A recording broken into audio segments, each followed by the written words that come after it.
trataremos agora, que é o da Lei 3.606 de 2018 e dos impactos que ela traz sobre a cautela fiscal.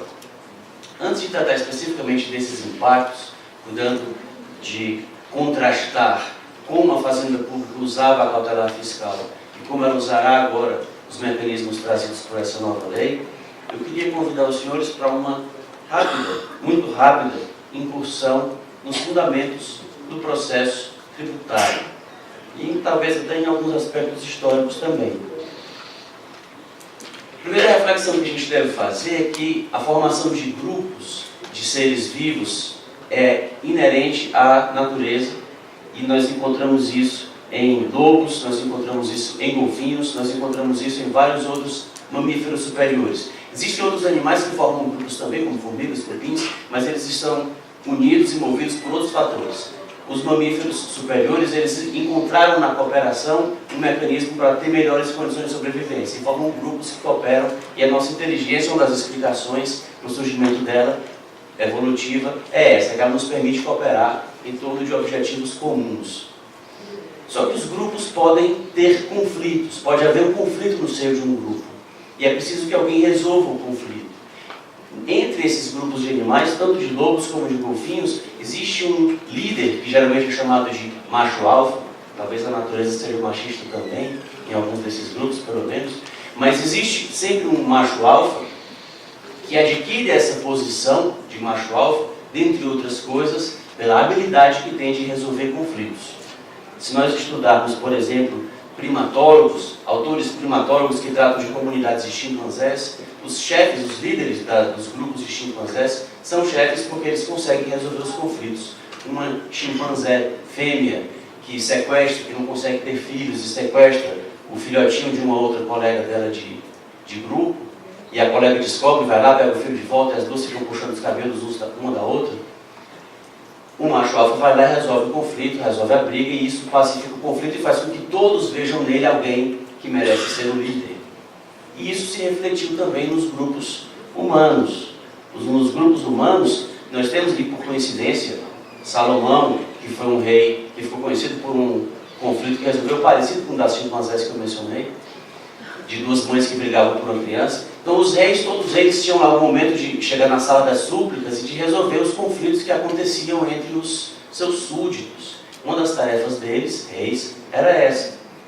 Tanto que eles depois delegaram essas tarefas a assessores, mas quando os assessores não resolviam direito, recorriam a eles, e isso devolvia a eles, reis, o poder de resolver o conflito. Daí o nome efeito devolutivo, que até hoje a gente usa para os recursos, que para o aluno de graduação sempre dá uma confusão. Como devolver para o tribunal se não era dele desde o começo? Mas era do rei desde o começo. E se devolve para o rei o direito de julgar, ou o dever de julgar em segunda instância.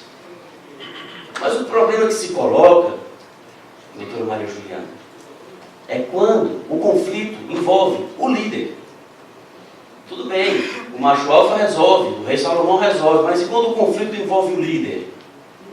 E aí a gente teve, ao longo da história, desde a assinatura da Magna Carta do rei João Sem Terra, que está representada ali no slide, um longo processo de tentativa e erro, agora não mais feito pela biologia, mas feito pelo gênio humano, para tentar incrementar essas instituições, melhorar essas instituições, aperfeiçoar essas instituições. Separação de poderes veio para isso. Legalidade e retroatividade vieram para isso, para tentar fazer com que o conflito, quando envolve o líder, tenha como ser resolvido de algum modo, por critérios que sejam pelo menos parecidos com os que se aplicam quando os conflitos envolvem outras pessoas. É para isso que a gente precisa de um processo tributário. E os slides sumiram ali. Mas o próximo que ia aparecer era um que dizia que esse processo é falho. Esse processo tem muitos problemas e ele passa, como eu dizia, por um lento e longo processo, um longo processo de tentativa e erro que o aprimora. As garantias dos juízes servem para isso, para que eles tenham coragem de decidir contra os membros do executivo, que eventualmente podem ficar insatisfeitos com essas decisões e assim por diante. Mas o direito tributário talvez seja um ramo em que essas garantias, mesmo assim, funcionam de forma mais fraca. Charles Adams diz que o legislador ele se preocupa mais em agradar a autoridade do fisco, que passa manteiga no pão dele, do que agradar o produtor que fabrica a manteiga. E é mais ou menos o que acontece com o nosso legislativo. E é também algo semelhante com o que acontece com o judiciário. O judiciário, de algum modo, está julgando conflitos que envolvem aquele que vai alimentar a sua folha de pagamento. Isso ficou muito claro nessa frase do ministro Lewandowski. Eu não quero entrar aqui no mérito do aumento que ele pleiteou, contrariando o posicionamento da ministra Carmen Lúcia, mas ele defendeu e obteve a aprovação no Supremo de um aumento para a magistratura, e um dos argumentos que ele usou quando foi criticado foi: ora, mas vocês não consideram os milhões e milhões que os juízes federais e estaduais recuperam aos cofres públicos em execuções fiscais? Então o judiciário, de algum modo, se considera merecedor do aumento, porque, afinal de contas, ele recupera muito dinheiro para fazer as execuções fiscais. Imagina um juiz chegando em um banco e querendo um tratamento prioritário porque julgou ações a favor daquele banco. O absurdo que não seria. Mas, em relação à fazenda pública, essa frase parece normal. E o que isso tem a ver com a Lei 13.606? Bastante coisa. Os detalhes do que ela dispõe já foram até em parte bastante adiantados pelas resignações da doutora Maria Juliana. Em síntese, até a Lei 13.606, o que nós tínhamos, sim, como eu dizia, o judiciário pode ter os defeitos que tem, o legislativo também são instituições humanas, e, portanto, elas não teriam mesmo como ser perfeitas, mas a nossa função, nosso papel, nesse longo processo de tentativa e erro que mencionava, era aprimorar essas instituições, e acho que todos os que falaram antes aqui falaram exatamente nisso, e tentar aprimorar essas instituições. Mas nem toda mudança necessariamente leva a um aprimoramento. Como a fazenda pública, e por isso que eu fiz questão de mostrar essa introdução sobre como os conflitos eram resolvidos e por que se levou a uma separação entre quem resolve e quem está envolvido na resolução, entre a parte e o juiz. E o que a Lei 13.606 faz? A Lei 13.606 altera, basicamente, embora não diga, mas altera a forma como a cautelar fiscal acontece, tornando-a um procedimento que prescinde completamente da interveniência do Poder Judiciário.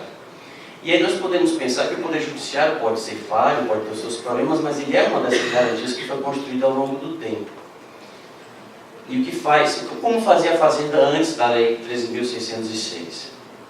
Ela dispunha da ação de cautelar fiscal, que, embora o novo CPC tenha acabado com as tutelas cautelares em um processo próprio, as tutelas cautelares são dadas no seu processo sincrético, mas a cautelar fiscal seguia como um processo autônomo de natureza cautelar, acessório de uma posterior execução, ou de uma concomitante execução fiscal. Então, para bloquear os bens de um contribuinte e futuramente garantir uma execução fiscal, o fisco movia uma ação, provava a fumaça do bom direito, que era constituída pela existência de um crédito, e o perigo da demora, que era constituído por atos que indicassem uma dilapidação patrimonial. Atos que indicassem que o bloqueio era necessário, porque se não acontecesse, a execução se tornaria ineficiente. Se o fisco demonstrasse essas duas coisas, o juiz, que é um terceiro em tese imparcial, decidiria se seria o caso de bloquear ou não os bens daquele contribuinte. Depois nós tivemos introduzido no CTN o artigo 185A, que, de acordo com o entendimento atual do STJ, é também uma cautelar fiscal, mas dada incidentalmente nos autos da execução.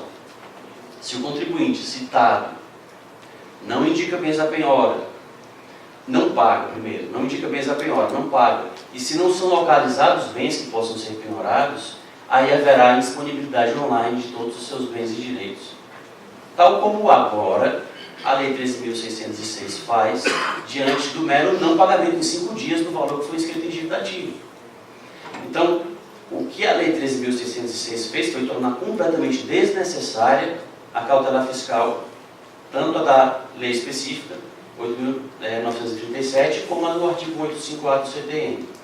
Mas a Fazenda usava a cautelar fiscal também para outra coisa, que era para a discussão sobre a responsabilidade de terceiros na execução fiscal, sobretudo quando eram grupos econômicos e ou familiares, quando eram contadores, advogados, consultores, que a Fazenda queria responsabilizar pelo débito tributário. Isso às vezes era discutido em sede de cautelar fiscal.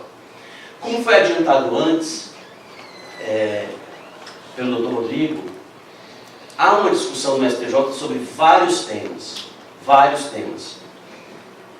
a respeito de responsabilidade. Mas a Lei 13.606 faz com que essas discussões todas também percam o sentido de acontecerem perante o Poder Judiciário, porque haverá um processo administrativo para que elas se deem no âmbito da própria Procuradoria da Fazenda. É o que diz também a Lei 13.606. Então, quais são os dois pontos em que a cautela fiscal é usada? O bloqueio dos bens, e esse já não é mais necessário porque ele acontece automaticamente ao cabo de 5 dias depois da notificação do contribuinte do não pagamento. E o outro, a responsabilização de terceiros. O Dr. Rodrigo falou longamente sobre vários temas que estão pendentes no STJ, e nós temos sempre que pensar o seguinte: se existe um tema pendente na jurisprudência, ou se ele já foi resolvido, é porque isso foi questionado. O fisco queria fazer de uma forma, o contribuinte não aceitava, queria que fosse de outra, e o STJ teve que se manifestar, ora dando razão ao que o fisco pretendia fazer, ora não dando. Quando nós subtraímos isso da apreciação do judiciário e deixamos com que o fisco faça toda a tarefa, nós fazemos com que todos esses pontos nos quais havia o conflito, o próprio fisco aplique a tese que ele considera a tese mais correta. E é isso que a Lei 13.606 faz em relação à responsabilidade de terceiros. E isso leva a um problema muito sério, inclusive, e a doutora Maria Juliana tocou nesse ponto também, embora por um outro enfoque, que eu digo, o que é esse processo? Esse que trata da responsabilidade de terceiros, que era um assunto também tratado na cautela fiscal. Vejam, senhores, que interessante. Antes do novo CPC, a discussão que havia no STJ, que foi muito bem colocada pelo Dr. Rodrigo, era a seguinte: se o nome do sócio está na CDA, presume-se que ele é responsável e ele que prove, se for o caso dos embargos, que não o é. Se o nome dele não está na CDA, o fisco tem que provar os fatos que ensejam a responsabilidade. Onde isso acontecia? Nos autos da execução fiscal. Ou, eventualmente, de uma cautela fiscal, nos casos que mencionei de grupo econômico e familiar, etc. Com o novo CPC, surgiu uma discussão sobre: não seria o caso de utilizar para essas situações o incidente de desconsideração da personalidade jurídica? Porque o incidente é um processo, é um ambiente processual em que há uma adequação processual para discutir o assunto, e não nos autos da própria execução, que não foi feita para isso. E nesse ambiente em que se discutia se o redirecionamento vai ser discutido dentro da execução ou no incidente próprio, a Lei 13.606 diz: não, a discussão vai acontecer administrativamente. Alguém pode dizer: não, mas isso é prévio à execução. Não, a lei fala dívidas executadas ou não, ajuizadas ou não. Então pode acontecer de uma execução já ter sido proposta só contra a pessoa jurídica, e a lei permite que a Fazenda instaure um processo administrativo, apure a responsabilidade de terceiros, enfie o nome desses terceiros na CDA e peça depois o redirecionamento contra eles. Isso abre uma série de questionamentos que vão para além da questão da separação de poderes, que é talvez o mais sério, o mais grave. O que a lei faz é, sem o dizer, mas dando um passo muito importante nesse sentido, instituir uma execução administrativa no direito brasileiro. Não instituiu completamente, mas ela deu passos muito significativos nesse sentido. O próximo passo vai ter que ser muito pequeno para que a gente tenha de forma completa uma execução fiscal administrativa. E isso nos leva aos problemas da execução, que também foram mencionados aqui. E esses problemas me lembraram a palestra do professor Tássio Lacerda Gama hoje de manhã, que falou das falácias. Uma das falácias mais conhecidas é a falácia da falsa causa. Quando se atribui a algo que não é causa de outra coisa, a causa, para então chegar a uma consequência que dali não decorre. O exemplo mais usado pelos livros de lógica é o do sujeito que diz que todos os milionários têm mulheres que têm guarda-roupas muito caros. Então, o segredo do sucesso de um homem é fazer com que a mulher dele tenha um guarda-roupa muito caro, que ele vai ficar milionário. Pois é o que acontece com a execução fiscal. Os defeitos que se apontam, as insuficiências da execução fiscal não são culpa do judiciário. As principais causas que levam a execução fiscal a um insucesso é não localizar o devedor ou não localizar bens que possam ser penhorados. É isso que faz a execução fiscal não ir para frente. Se o judiciário não sabe quem ele deve citar, onde ele vai encontrar o sujeito, e e quais bens ele pode penhorar, o que ele pode fazer.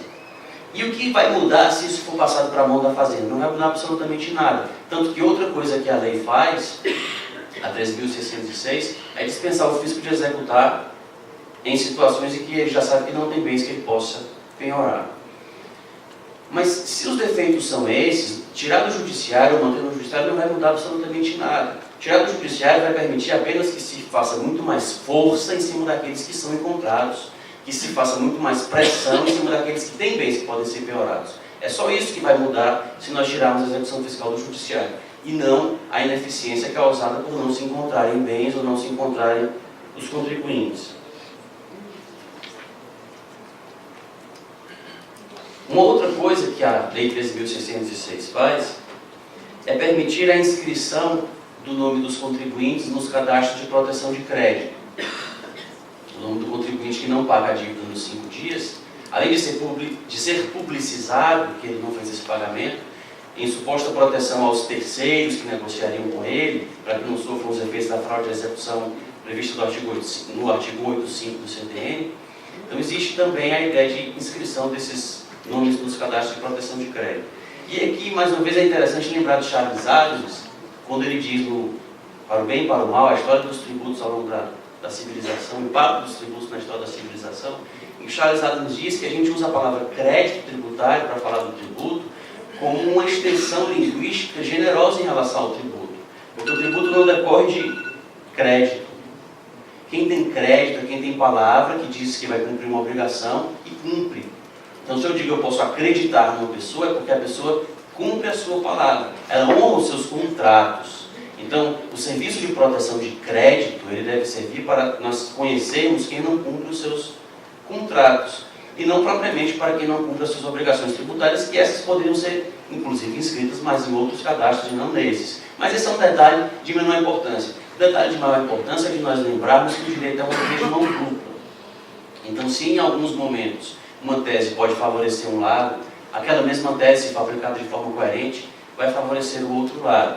Então, se nós admitirmos a inscrição dos contribuintes nesses cadastros, nós teremos que admitir também a aplicação de uma jurisprudência que trata de responsabilidade civil no caso de inscrição indevida, que trata de danos morais no caso de inscrição indevida, inclusive danos morais que prescindem de comprovação de consequências danosas. A mera inscrição indevida já levaria a uma configuração de um dano. E não haveria motivo, num Estado de Direito, para se um banco ou uma telefônica fizesse inscrição, eles serem responsáveis por um dano e, sendo a Fazenda Pública, não ser.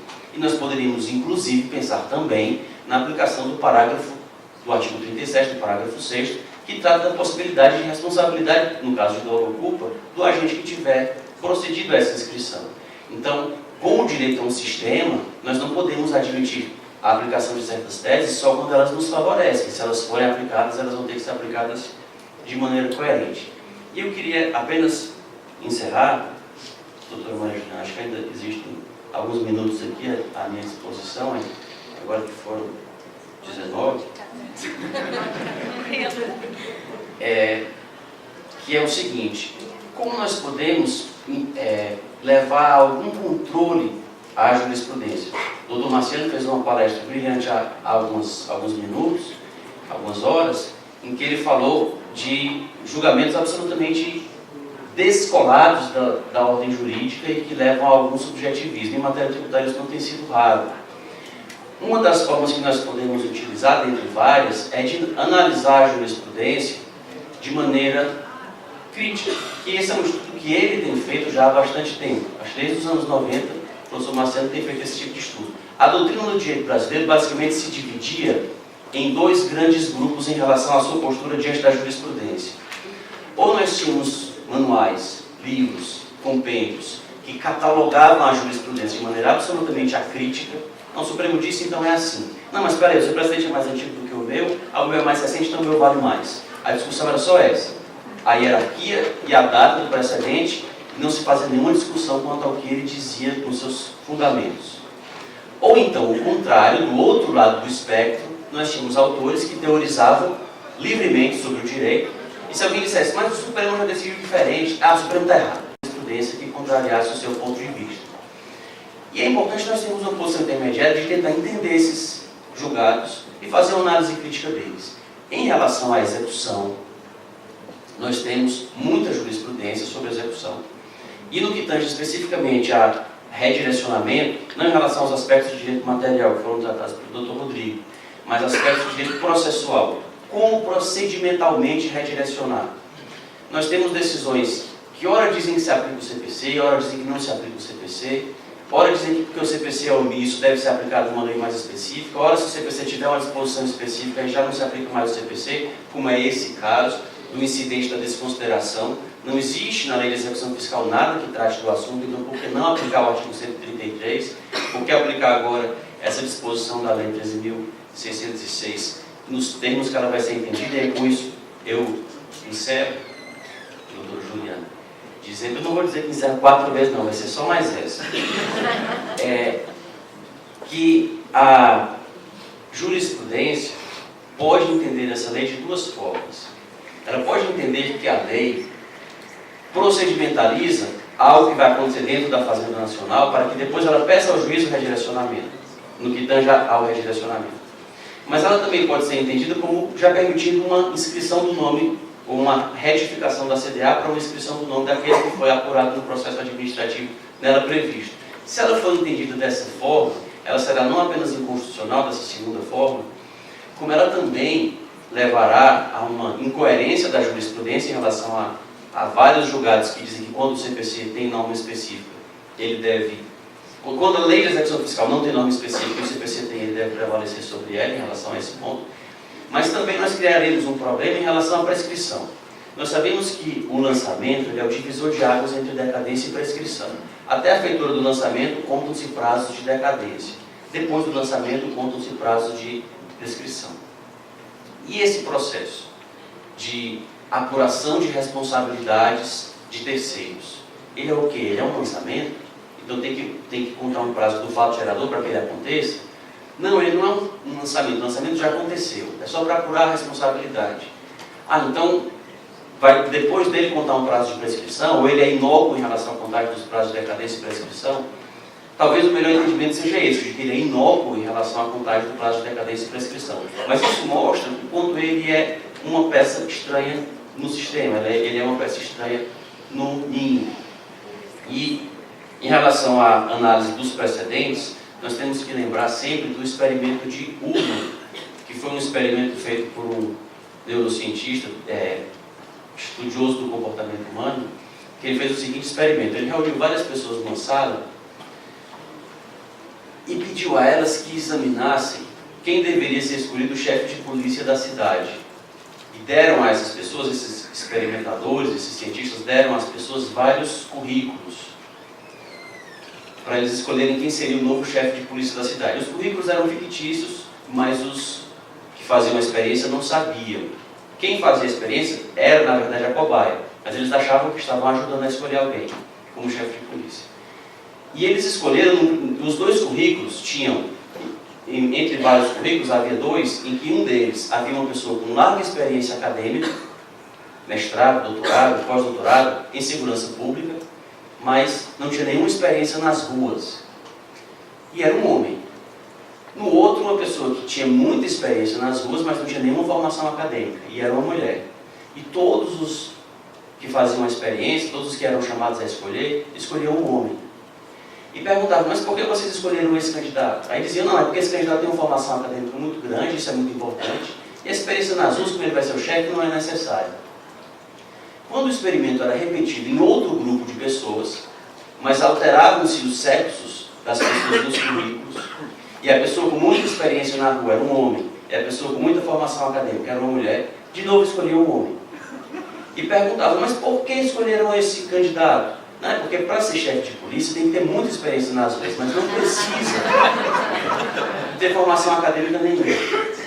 Não é brincadeira, procurem no Google Ullmann Experiment. Ullmann é U-H-L-M-A-N-N-A-N-N, e o primeiro nome dele é Eric. Ele fez muitas experiências e todas as vezes que ele repetia a experiência acontecia a mesma coisa. O que isso mostra? Isso mostra que o fundamento, ter experiência nas ruas, ter formação acadêmica, é o pretexto. O motivo de verdade, que talvez os próprios experimentadores nem soubessem, era escolher um homem para ser o chefe. Tinha que ser um homem. E isso estava implícito, talvez um preconceito implícito que eles tinham. Por isso é que cobrar coerência da jurisprudência, cobrar que o STJ decida, como diz o ditado popular, no sentido de que pau que bate em Chico, bate em Francisco, é importante para que nós façamos com que ele aplique a ordem jurídica e não os seus preconceitos. Seja decidindo a favor da fazenda, seja decidindo a favor do contribuinte, embora nesse caso eu tenha a suspeita, pode ser também um preconceito implícito, de que ele geralmente decide nessas incoerências a favor da fazenda. Muito obrigado.